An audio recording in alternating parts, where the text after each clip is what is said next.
will the Fed continue to monetize record-breaking federal budget deficits? And is the sustainability of the national debt beginning to creep into the Fed's conscience?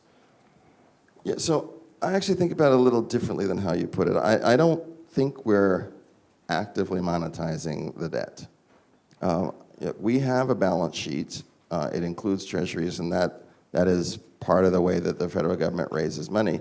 But we don't have we don't have treasuries on our balance sheet because of any kind of fiscal impulse. Like the treasuries we have on our balance sheet are directly a function of our response, our crisis response, to try to keep liquidity in markets. And that's an important thing. So just so everybody level set. So great financial crisis happens. The ability of businesses to get liquidity to fund payroll, like large companies, basically looked like it was on the verge of stopping. Right? That's a problem because if AT&T and GM and GE can't cover their payroll, you're not going to be able to use a credit card or anything like that, right? And so the Fed at that time, and I was not on the Fed at that time, decided we need to take steps to maintain and ensure there's liquidity in the marketplace. And they did that by buying treasuries, and they did that by buying mortgage-backed securities. There was a housing crisis then, so we wanted to make sure mortgage markets continued to function as well, right? And we did that. I did it for a long time because there was lots of uncertainty about how long it would take the U.S. economy to be able to stand on its feet again. And if you're going to do an intervention, you want to keep doing the intervention until the healing is done.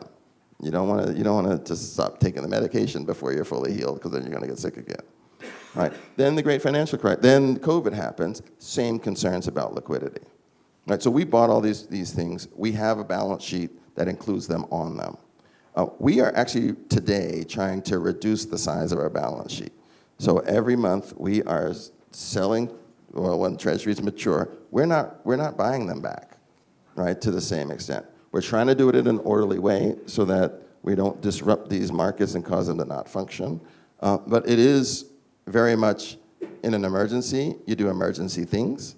And when you move away from the emergency, you pull back the emergency things. We are doing exactly those things. And eventually, I think it'd be appropriate for us to get to a place where we have none of these assets, or very few of these assets on our balance sheet, because we will have been past the emergency. And the markets, these financial markets, they need to operate on their own and stand on their own, and ultimately that's where we're going to get to. But just like I said with inflation, this is not something that happens in 2 days.